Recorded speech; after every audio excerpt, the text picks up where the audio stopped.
le président de la Polynésie française, Édouard Fritsch.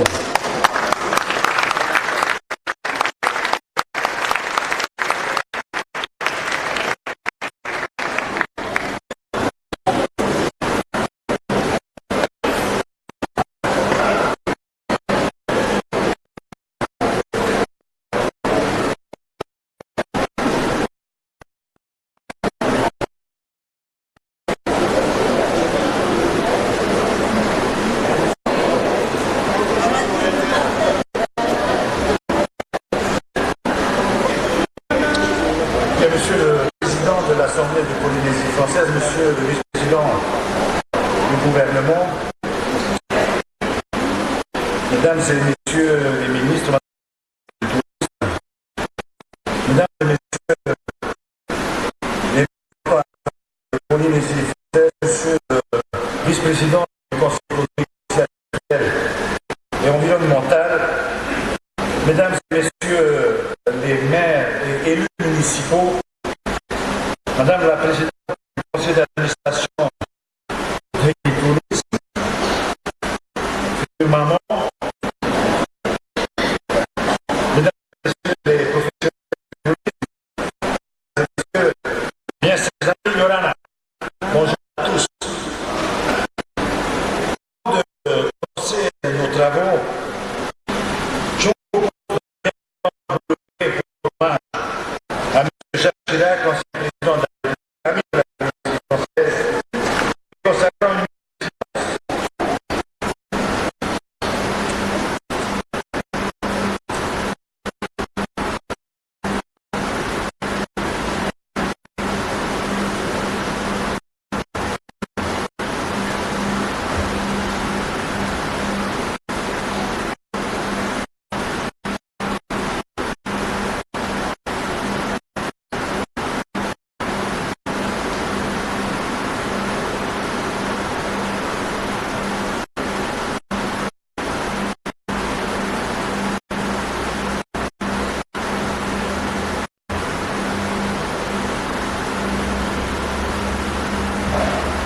Je vous remercie.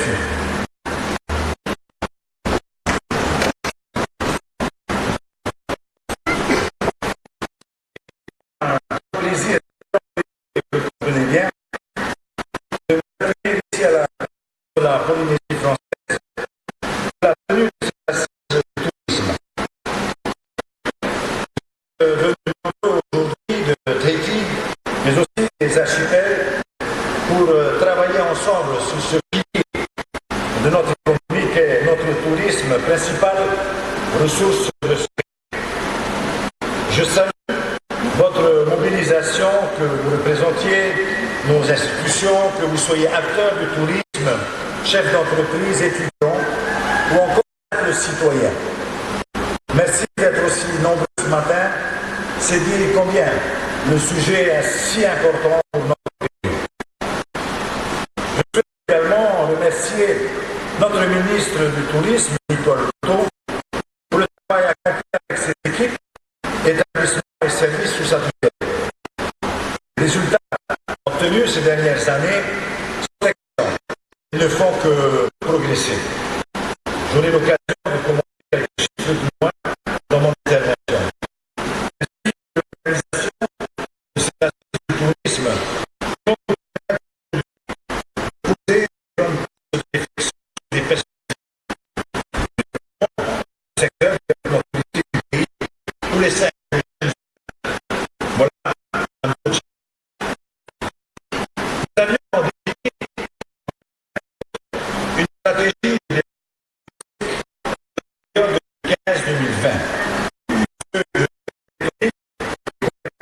Avait alors été posé dans 3 axes. Affirmer la destination, mettre en place les conditions afin de restructurer la gouvernance. Les 3 axes ambitieuses stratégiques. À ce jour, selon stratégie est largement engagée.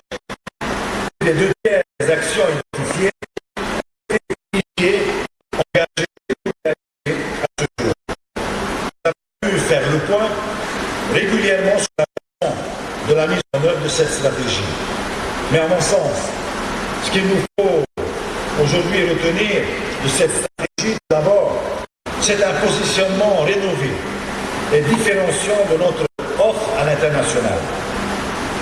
Le positionnement de notre destination, mis en œuvre dans le cadre de cette stratégie, nous permet de nous démarquer davantage de la concurrence des destinations balnéaires de haut de gamme. Les touristes viennent d'abord, c'est le vœu, mais viennent désormais en Polynésie non seulement pour la beauté de nos paysages et la douceur de nos lagons, mais également pour notre sécurité, la culture polynésienne, l'accueil chaleureux des Polynésiens et la diversité et des expériences que nous pouvons leur proposer. La mise en œuvre de cette stratégie nous a permis d'atteindre de bons résultats, contribuer à l'excellente santé actuelle de l'économie polynésienne. Excusez-moi.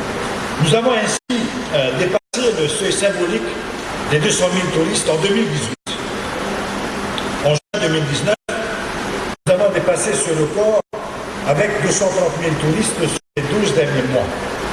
En 2019, nous sommes dans la deuxième meilleure année de fréquentation de touristes en Polynésie française, après les années 2020, désormais l'année 2019. En fin décembre 2018, il concentrait ce secteur 3317 entreprises, soit 10% du total des actifs. Ces entreprises généraient 17% du chiffre d'affaires total des entreprises et employaient 11 495 personnes, soit 18% de l'ensemble des effectifs salariés du pays. L'hôtellerie et restauration est la plus importante branche, avec 67% des entreprises du secteur, soit 2206 à fin décembre 2018, 63% des salariés et plus de la moitié de son chiffre d'affaires. Les services de transport de voyageurs rassemblent à eux 25% des entreprises, un tiers des emplois salariés et 48% du chiffre d'affaires. Le tourisme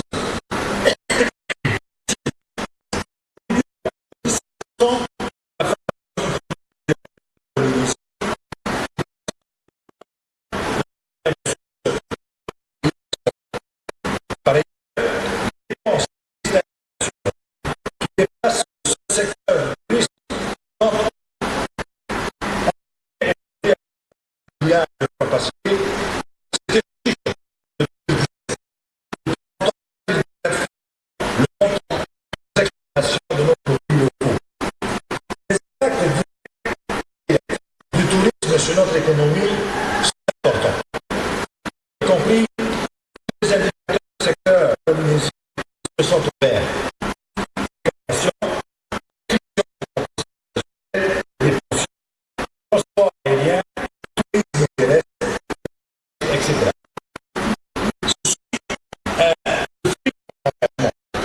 De notre mobilisation, de notre travail, la continuité et la régularité. Pour faire le tourisme, je peux parler des acteurs économiques de manière générale. Le gouvernement, mais également de tous les Polynésiens qui contribuent à proposer un accueil unique que nos visiteurs nulle part ailleurs. Nous pouvons décider et nous avons tout cela.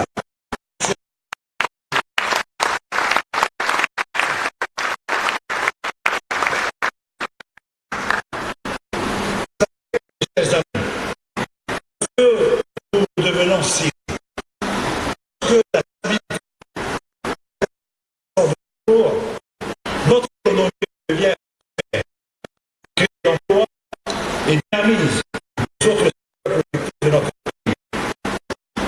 C'est un encouragement pour tous les Polynésiens à regarder l'avenir en ayant des institutions professionnelles rigoureuses tout en gardant notre âme de Polynésien.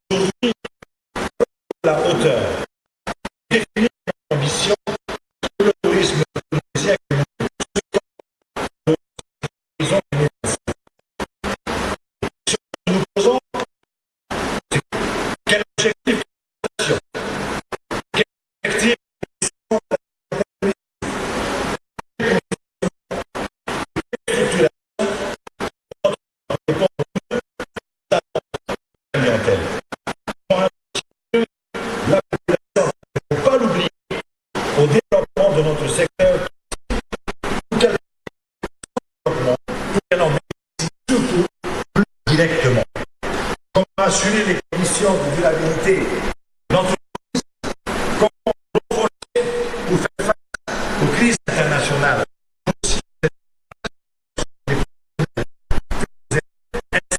que nos partenaires internationaux, que nos capacités collectives à surmonter les difficultés. Nous devons également travailler sur la résilience du secteur au regard que les éditeurs sont encore peu et la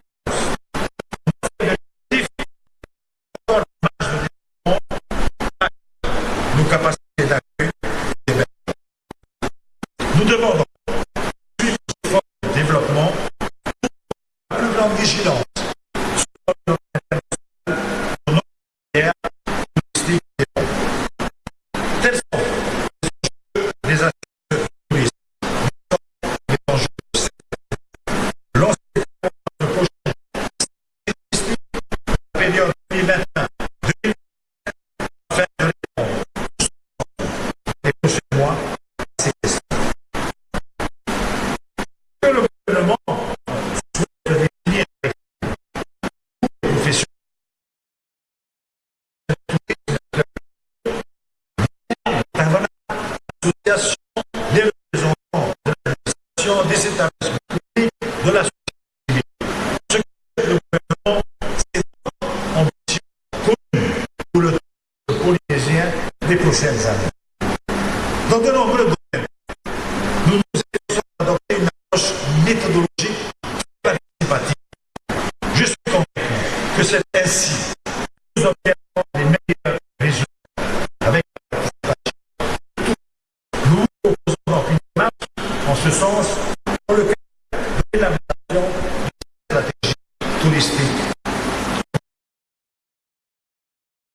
Cela au cadre de la du tourisme 2021. Manahi 2025. Le ministre du tourisme, Nicolas Legault, répondra avec vous à la fois de la stratégie actuelle, des avancées, et va nous détailler la démarche que vous proposez à co-construire les plans d'action des années futures. J'ai donc le plaisir de vous de ces assises du tourisme et de vous inviter sur la à un à la fin de journée. Nous sommes ainsi des soirées. Je vous souhaite de belles assises ici à la présidence et encore une fois, merci à tous pour votre illusion.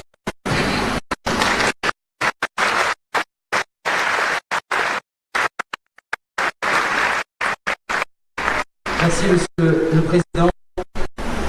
Nous accueillons au pupitre Nicolas Legault, ministre du Tourisme.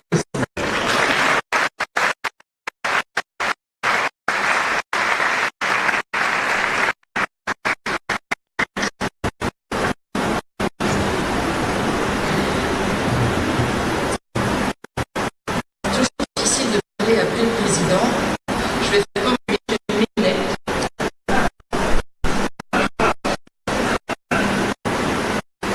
Président de la Polynésie française, Monsieur le Président de la Polynésie française, Monsieur le Vice-président du Conseil économique, social, environnemental et culturel, Monsieur le Vice-président du gouvernement, Mesdames et Messieurs les ministres, chers collègues, Mesdames et Messieurs les maires, chers Havana, chers élus municipaux, Mesdames et Messieurs les représentants de l'Assemblée de Polynésie française, venus nombreux aujourd'hui, merci Mesdames et Messieurs, Mesdames et Messieurs les représentants du CEDEC, également venus nombreux aujourd'hui, Président du Conseil d'administration de Crédit Tourisme, Michel Meili, comme le Président est en cours.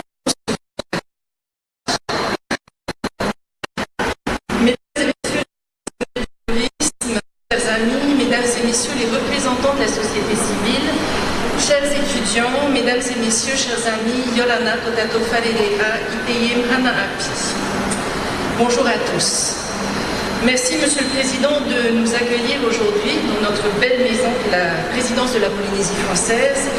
Merci également pour votre intervention. Merci d'avoir résumé les enjeux, d'où nous venons, où nous en sommes et où nous allons, mais également quels sont les objectifs de ces assises du tourisme.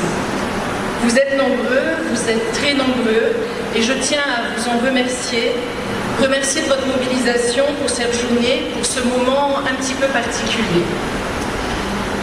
Je peux le dire, je pense que notre pays a vraiment de la chance de pouvoir compter sur une communauté du tourisme qui soit aussi concernée, qui soit aussi engagée, qui soit aussi impliquée pour faire face aux enjeux, pour relever les défis, mais également pour imaginer demain.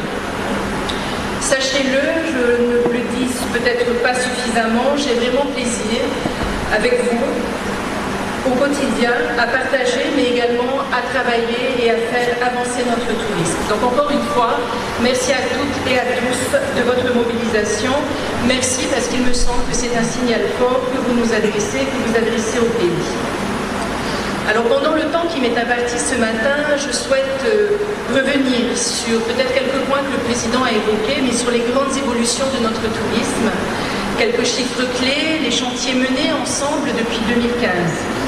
Je dresserai également un rapide bilan depuis 2015 de la stratégie de développement touristique que mon prédécesseur a initiée, où nous en sommes, où nous allons.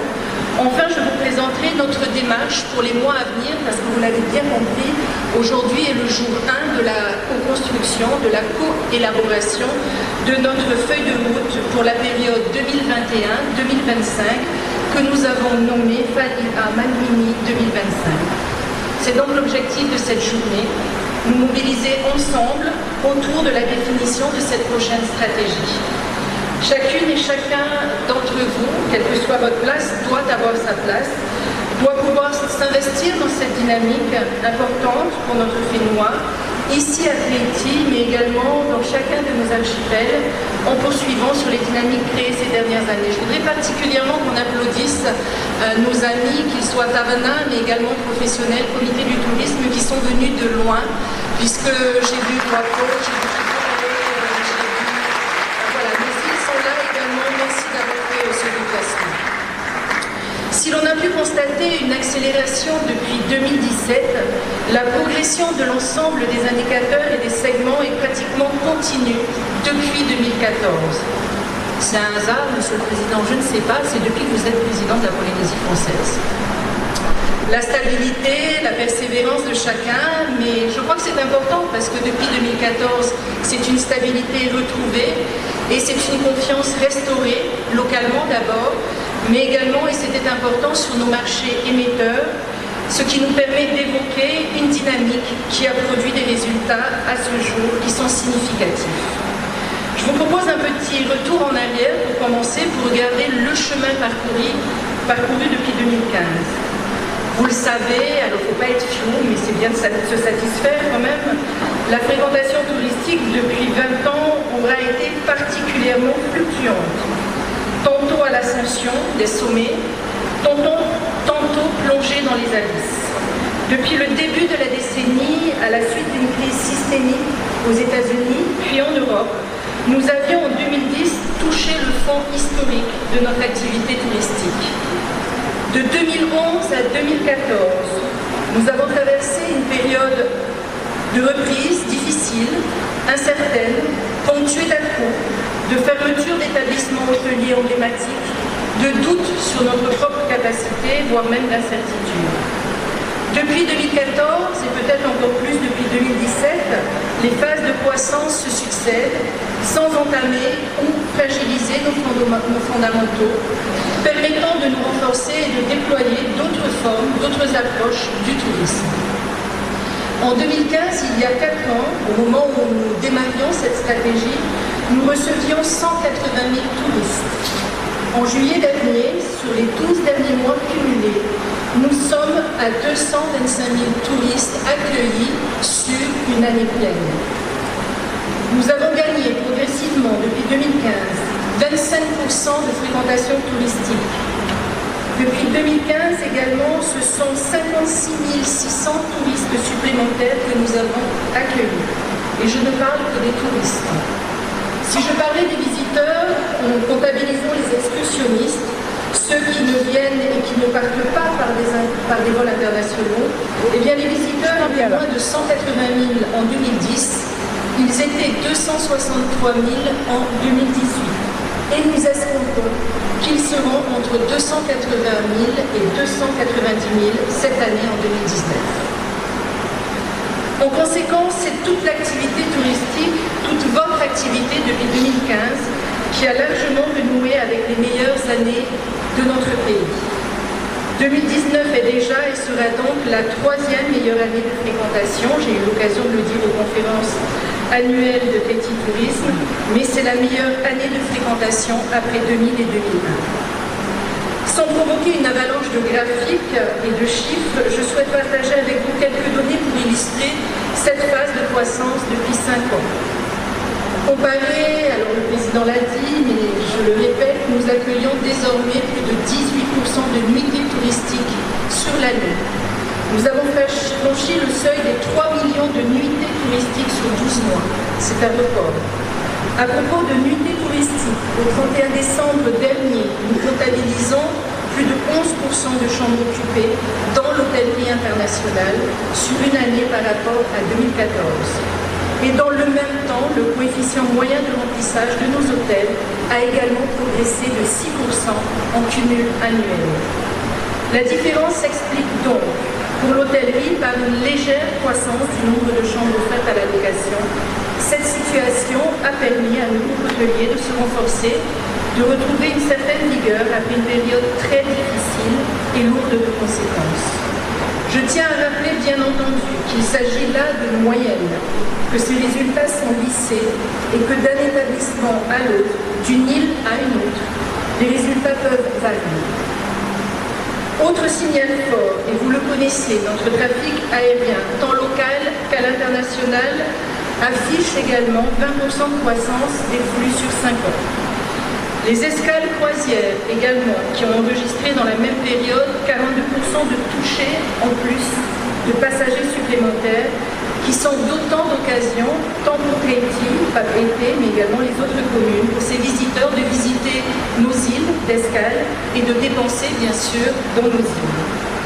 Enfin, et pour terminer avec cette séquence, un chiffre qui est important et qui est certainement le plus significatif, entre 2014 et 2018, vous êtes 21% d'entreprises de plus dans le secteur du tourisme et vous représentez 18% des effectifs salariés en 2018, c'est-à-dire près de 11 500 personnes, soit près de 20% de plus qu'en 2014.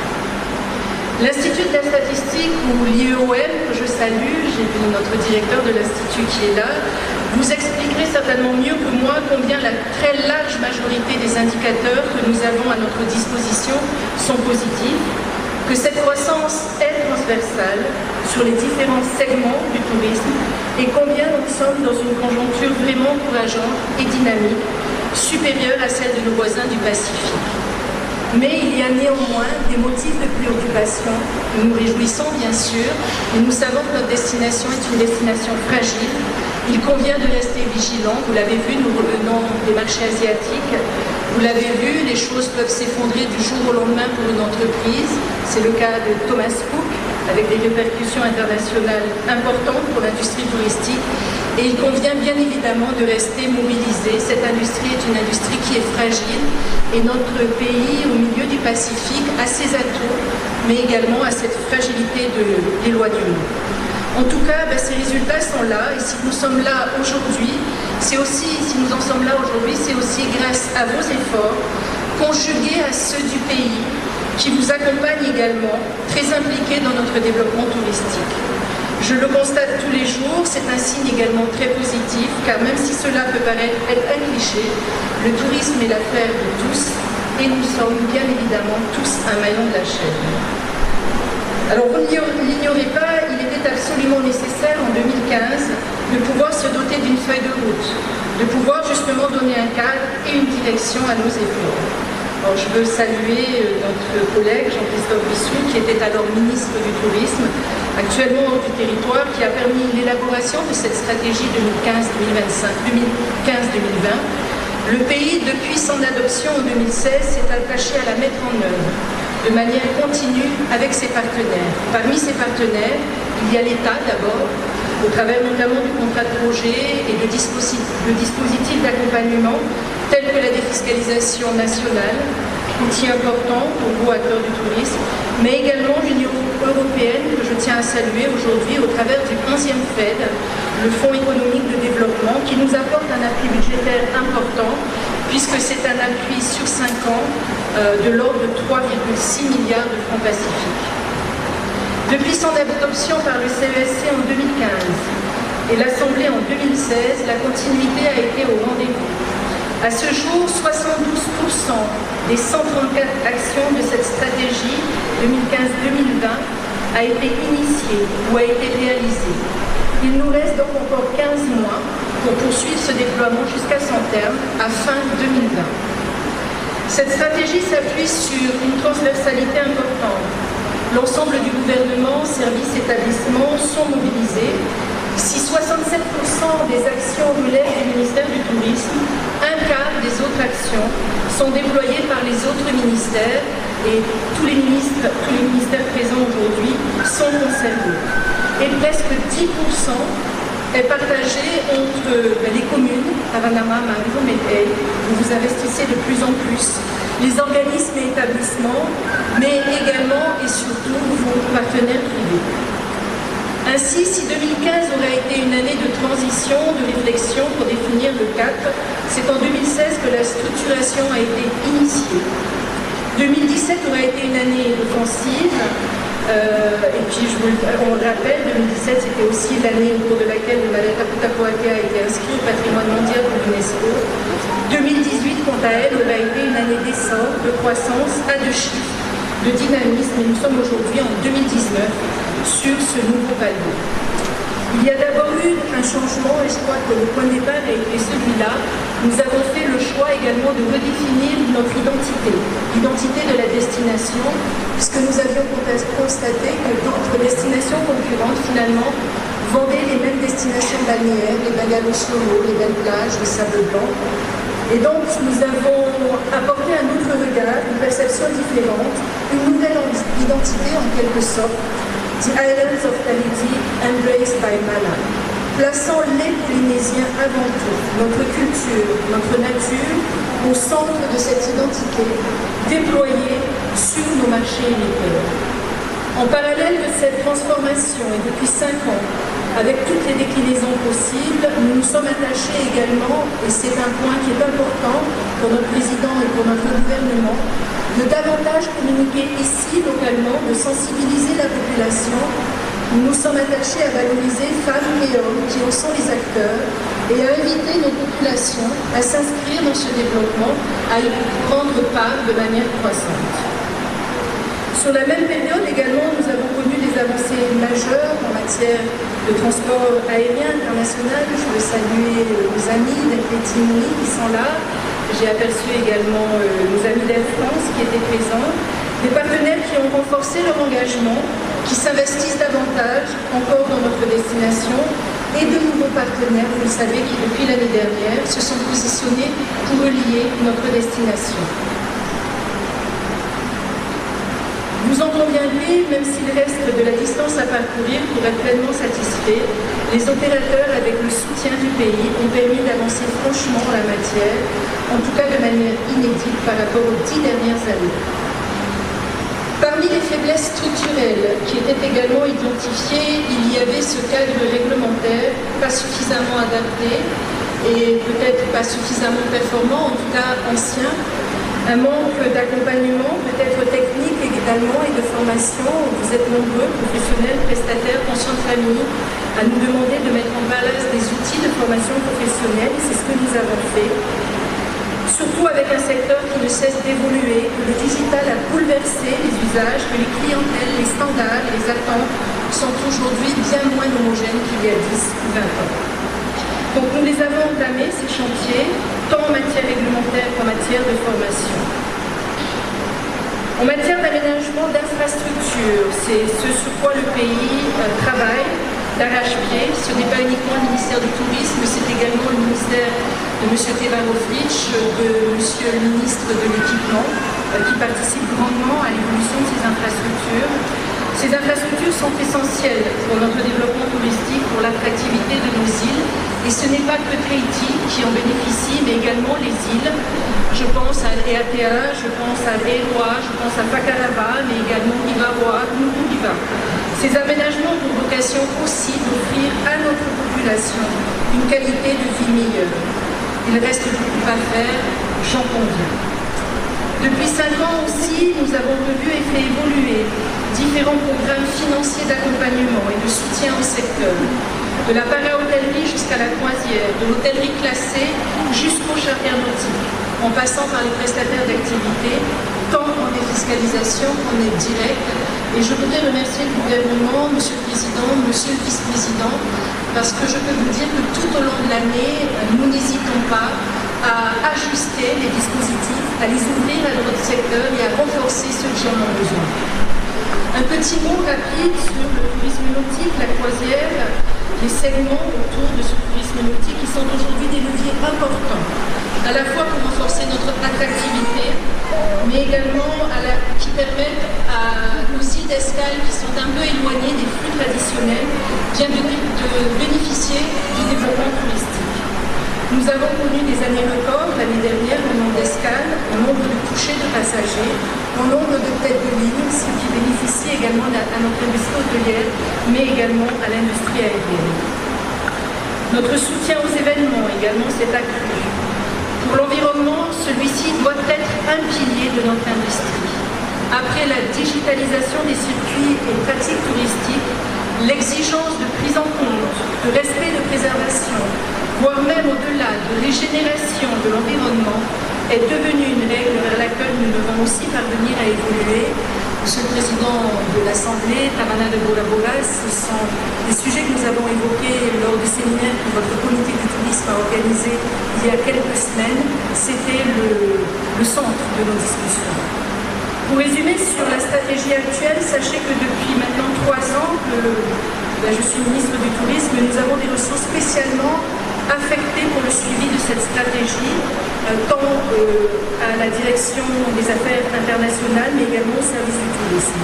Nous réunissons un comité de pilotage plusieurs fois par an, un observatoire du tourisme. Je crois que c'est important que vous sachiez que nous ne pilotons pas seuls et que l'industrie touristique est associée au travers de ces outils de gouvernance.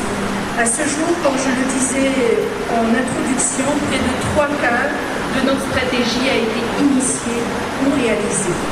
Mais il nous reste encore beaucoup à faire jusqu'en 2020.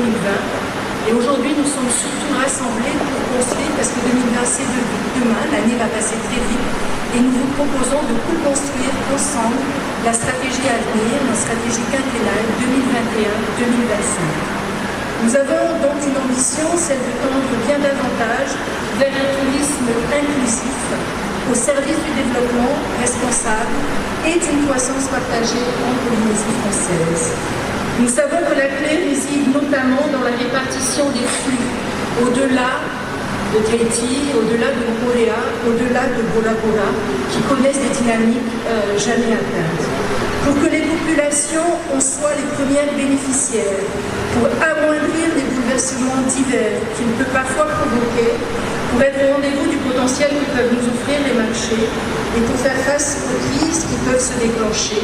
Et enfin, pour tenir compte de notre environnement à la juste hauteur des responsabilités collectives qui sont les nôtres, nous lançons aujourd'hui Fadida Manini 2025, notre stratégie future qui nous reste à écrire.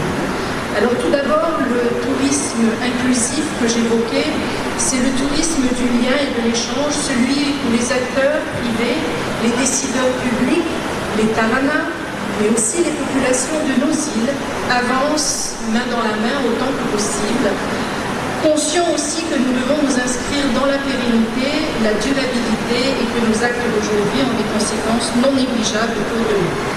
Pour cela, et j'en viens à la méthodologie avant de terminer, nous proposons une gouvernance qui sera scindée en deux et que nous souhaitons la plus collaborative et la plus participative possible jusqu'à la fin du premier semestre 2020.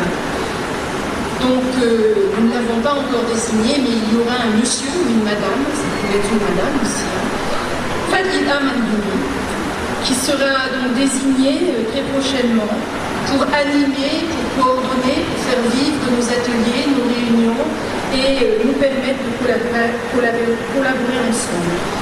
Nous allons également mettre en place une commission qui sera issue du comité de pilotage, mais également de l'Observatoire du tourisme et des rapporteurs de différents ateliers que nous allons mettre en place. Je vous propose donc un déploiement en 3 temps. Un déroulement, d'abord une première phase préparatoire que nous démarrons aujourd'hui, donc avec des groupes de travail. Je vais passer rapidement sur le tourisme inclusif, sur l'ingénierie touristique, mais également sur la continuité et la cohérence que nous devons avoir avec la stratégie actuelle et sur les outils de communication que nous allons devoir mettre en place pour bâtir cette stratégie. Au premier trimestre 2020, ce sera là où nous viendrons à la rencontre des communes, mais également des archipels. Courant fin premier trimestre, nous commencerons à organiser donc des consultations élargies sous toute forme de chantier collaboratif. Et enfin, la troisième phase, la dernière étape sera celle de la consolidation, et donc nous serons à la fin du premier semestre 2020. Nous consoliderons ensemble cette stratégie que nous présenterons ensuite, bien évidemment, au gouvernement, au CESC et à l'Assemblée pour qu'elle puisse être validée, que nous puissions l'apporter sur 5 ans. Voilà donc notre ambition aujourd'hui, c'est un démarrage. Nous souhaitons que l'adhésion soit la plus importante possible et je pense qu'aujourd'hui elle est présente et il va falloir la maintenir dans les mois à venir. Alors pour conclure, et avant de vous présenter les ateliers qui vont suivre, j'aimerais que vous m'accordiez juste un petit moment pour vous confier quelques réflexions.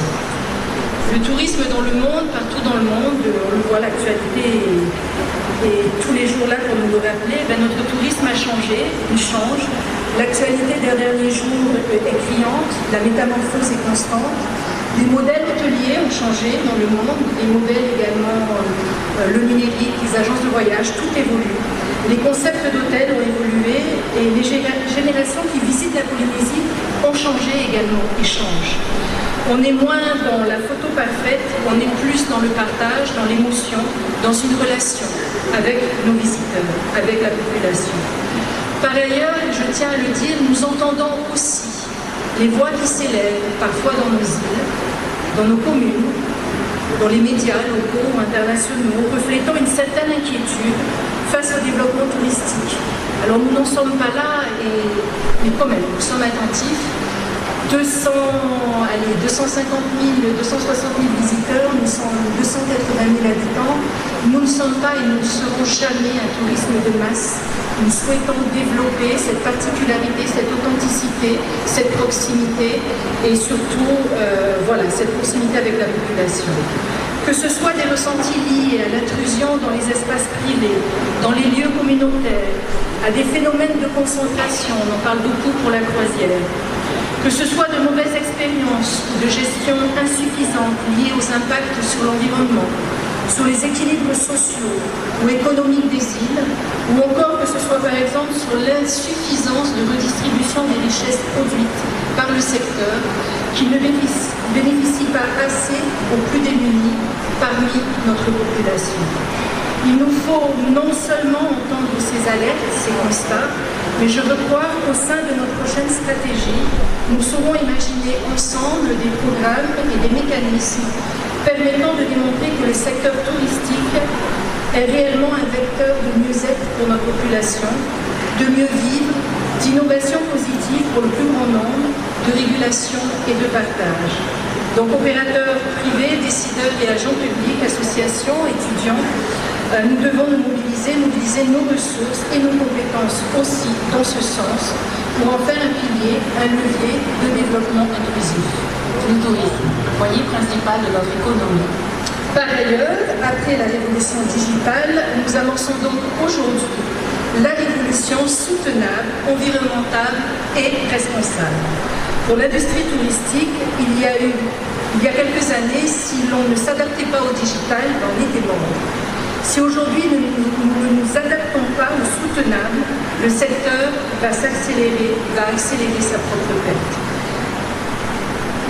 Notre tourisme se doit donc d'être solidaire et il nous faut, c'est un sujet qui est cher à notre président, continuer à afficher notre fierté, dans le bon sens du terme, je dis bien, cette fierté d'être polynésien dans ce monde, fierté à incarner et à partager une identité unique, différente, avec un vrai rapport à l'autre, avec un rapport au temps, avec un rapport à la famille, avec une culture, avec une créativité, avec des langues aussi que l'on ne trouve pas ailleurs.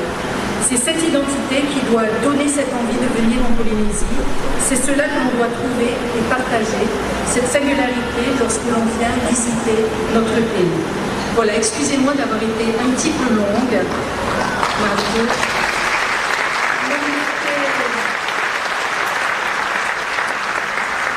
Important de rappeler d'où nous venons, où nous en sommes et où nous souhaiterions continuer à aller avec vous pour co-construire ensemble notre feuille de route Fadila Mandini 2025. Voilà, vous êtes maintenant, je remercie notre gouvernement d'être resté, nos élus, parce que vous savez, c'est la journée où notre président va courir tout autour de l'île de Tahiti. Donc merci Monsieur le Président d'être resté pour cette première partie. En fait, là, nous allons entamer des ateliers. Alors, pas d'inquiétude, je voulais remercier nos panélistes qui ont accepté d'animer 2 thématiques aujourd'hui. Nous ne reconstruisons pas aujourd'hui, nous commençons à reconstruire 2 ateliers, des regards croisés sur la structuration de notre offre touristique, mais également sur l'évolution de notre clientèle touristique et sur notre positionnement. Donc merci à ces panélistes, à ces professionnels qui sont venus. Ne vous inquiétez pas, ça va bien se passer. Et enfin, encore une fois, merci à tous de votre mobilisation, de votre présence. Madame Maigret, nous vous souhaitons une belle journée de partage. Madame Yamet et Koto et Loara et Mham.